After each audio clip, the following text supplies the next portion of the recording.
Hello అండి అందరికీ. Welcome to వివాంతో విహారం. ఈరోజు మనం కుక్కి సుబ్రహ్మణ్యేశ్వర స్వామి టెంపుల్ గురించి తెలుసుకుందాం. అసలు ఈ టెంపుల్కి ఎలా వెళ్ళాలి, ఎంత బడ్జెట్ పడుతుంది, రూమ్స్ ఎలా, ఏమేం పూజలు ఉంటాయి, ఆ పూజల్ని మనం ఎలా బుక్ చేసుకోవాలి, కంప్లీట్ డీటెయిల్స్ అన్నీ ఈ వీడియోలో తెలుసుకుందాం. మీకు విజువల్స్ కొంచెం అటు ఇటుగా ఉన్నా 100% నేను మీకు ఇన్ఫర్మేషన్ మాత్రం ఇస్తాను. కుక్కి సుబ్రహ్మణ్యేశ్వర స్వామి, అసలు ఈ స్వామి ఎవరు, ఈ టెంపుల్ దేనికి ప్రసిద్ధి ముందు తెలుసుకుందాం. ఇక్కడ వచ్చేసి సుబ్రహ్మణ్యేశ్వర స్వామి ఉంటారండి. నిజంగా చెప్పాలంటే చాలా బాగుంటారు స్వామి వారైతే. అసలు ఇప్పుడు మీకు చెప్తూ ఉంటే కూడా నాకు తన్మయత్వం అంటారు కదా, అది ఆ ఫీల్ వచ్చేస్తుంది. ఆ దర్శనం, ఆ స్వామి అంతా ఇలా కనబడుతున్నాడు. అంత బాగుంటాడండి స్వామి. పక్కా మనం ప్రతి ఒక్కరూ వెళ్ళి చూడాల్సిన ప్లేస్ అండి. ఏపీ తెలంగాణ నుండి వెళ్ళాలనుకుంటే మాత్రం మనం బెంగళూరు వరకు ట్రైన్లో లేదా బై బస్లో వెళ్ళేసి అక్కడ నుండి మనకి కుక్కి సుబ్రహ్మణ్యేశ్వర స్వామి బస్సులో వెళ్ళొచ్చు, లేదా కుక్కి సుబ్రహ్మణ్యేశ్వర స్వామికి ట్రైన్స్ కూడా అవైలబుల్లో ఉన్నాయి. ట్రైన్ ద్వారా కూడా మనం వెళ్ళొచ్చు. లేదు అంటే దాదాపుగా కుక్కి సుబ్రహ్మణ్యేశ్వరం దర్శనానికి వెళ్ళే వాళ్ళు ఫస్ట్ ధర్మస్థల వెళ్ళి ధర్మస్థలలో స్వామిని దర్శనం చేసేసుకొని మంజునాథ స్వామిని దర్శనం చేసేసుకొని మళ్ళీ కుక్కి సుబ్రహ్మణ్యేశ్వర స్వామికి వస్తారు. ధర్మస్థలకు వెళ్ళడానికి మాత్రం మనకు ట్రైన్స్ అవైలబిలిటీలో ఉండవండి. బెంగళూరు నుండి మనం బస్ ద్వారానే వెళ్ళాలి. నెంబర్ ఆఫ్ బస్సెస్ ఉంటాయి. బెంగళూరులోని మెజెస్టిక్ బస్ స్టాప్ నుండి చాలా బస్సెస్ ఉంటాయి. ధర్మస్థల వెళ్ళేసి ధర్మస్థలలో స్వామిని దర్శనం చేసేసుకొని అక్కడ నుండి మళ్ళీ కుక్కి సుబ్రహ్మణ్యేశ్వర స్వామికి చాలా బస్సెస్ ఉంటాయి, అలా వెళ్ళొచ్చు. లేదు అని అనుకుంటే ఓన్లీ కుక్కి సుబ్రహ్మణ్యేశ్వర స్వామికే వెళ్ళాలనుకునేవారైతే బెంగళూరు వరకు ట్రైన్లో వచ్చి మళ్ళీ బెంగళూరు నుండి కుక్కి సుబ్రహ్మణ్యేశ్వర స్వామికి ట్రైన్స్ ఉన్నాయి. ఆ ట్రైన్ ద్వారా మనం వెళ్ళొచ్చు, ఈజీగా ఉంటుంది. ఆ ట్రైన్ కూడా మనం వెళ్ళాలనుకునే వాళ్ళు ముందుగానే రిజర్వేషన్ చేసుకోవాలి, కొంచెం ఈజీగా ఉంటుంది. టెంపుల్ వచ్చేసి మనకి బస్ స్టాప్ నుండి, అంటే కుక్కి సుబ్రహ్మణ్యేశ్వర బస్ స్టాప్ నుండి ఒక 10-15 మినిట్స్లో వెళ్ళొచ్చు. మనం వాకబుల్గానే వెళ్ళొచ్చు. ఆటోస్ చాలామంది అడుగుతారు, బట్ ఆటోస్ ఎక్కాల్సిన అవసరం ఏముండదండి, వాకబుల్గానే ఉంటుంది. ఇంకా నెక్స్ట్ వచ్చేస్తే పూజ. ఇక్కడ వచ్చేసి సర్ప సంస్కారం పూజ అండ్ ఆశ్లేష బలి, నాగప్రతిష్ఠ, ఈ పూజలు చాలా ఫేమస్ అండి.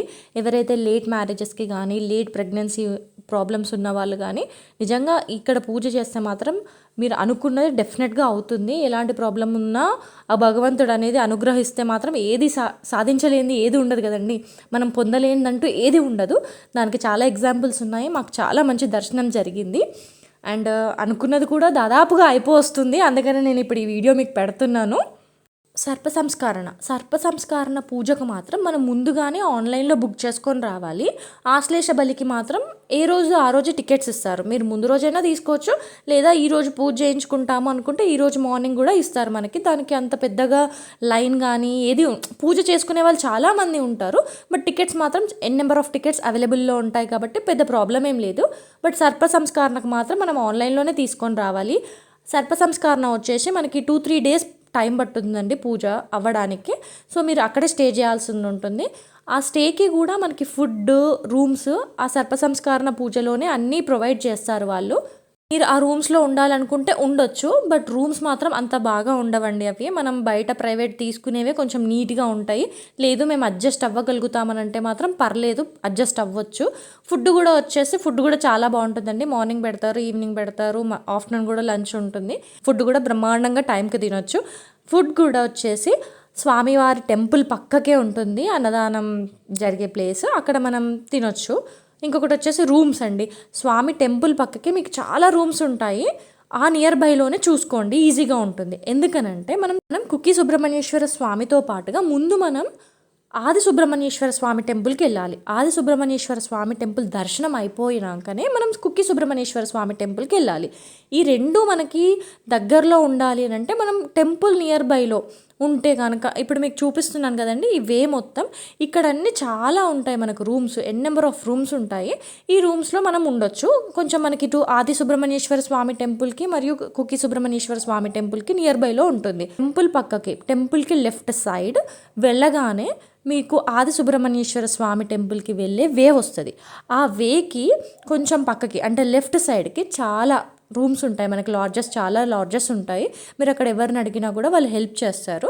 మనం ఆ రూమ్స్లలో ఉండొచ్చు. 400-500 పర్ డే అలా తీసుకుంటారు. కొన్ని రూమ్స్లో మాత్రం 300కి కూడా ఉన్నాయి. మీరు చూసుకొని, ట్యూస్డే మాత్రం చాలా హై కాస్టే ఉంటుందండి, ఎందుకంటే చాలా రద్దీ ఉంటారు, చాలా పబ్లిక్ వస్తారు కాబట్టి.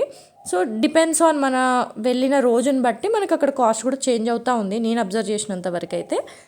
టెంపుల్కి లెఫ్ట్ సైడ్ ఉన్న రూమ్స్లలో ఉండడం వల్ల బెనిఫిట్ ఏంటంటే అండి, అక్కడే ఆది సుబ్రహ్మణ్యేశ్వర స్వామి టెంపుల్ ఉంటుంది, మళ్ళీ కుక్కి సుబ్రహ్మణ్యేశ్వర స్వామి టెంపుల్ ఉంటుంది, సర్ప పూజ మెయిన్గా సర్ప సంస్కరణ పూజ ఇవన్నీ ఎవరైతే చేసుకుంటారో వాళ్ళకి కూడా అవన్నీ నియర్ బైలోనే ఉంటాయి కాబట్టి ఈజీగా ఉంటుంది, వాకబుల్ డిస్టెన్స్లోనే అన్నీ ఉంటాయి. కొంచెం ముందుకి కూడా చాలా ఉంటారు, మనం బస్ దిగగానే స్టార్ట్ చేస్తారు రూమ్స్ అని చెప్పేసి. బట్ మీరు ఎక్కడ 200 రూమ్స్ కూడా ఉంటాయి, కొంచెం చాలా డిస్టెన్స్లో ఉంటాయి. బట్ మీరు అది కమిట్ అవ్వకండి, ఎందుకంటే నడవడం మాత్రం చాలా ఉంటుంది. ఓకే, మనకి నడవగలుగుతాం అన్న వాళ్ళకి పర్లేదండి, ఎవరైనా పెద్దవాళ్ళు ఉంటే మాత్రం కొంచెం జాగ్రత్త. ఆశ్లేష బలి పూజ విషయానికి వస్తే ఏంటంటే, మనం ఏ రోజైతే పూజ చేసుకుంటున్నామో ఆ రోజు ముందు రోజు కానీ లేదా ఆ రోజు మార్నింగ్ తీసుకున్న టికెట్ సరిపోతుందండి. 300 రూపీస్ టికెట్ ఉంటుంది, టెంపుల్లోనే మనకి ప్రొవైడ్ చేస్తారు. టికెట్ కౌంటర్ ఉంటుంది టెంపుల్ లోపలికి వెళ్ళినాక, అక్కడ తీసుకొని మనం డైరెక్ట్ పూజలోనికి వెళ్ళొచ్చు.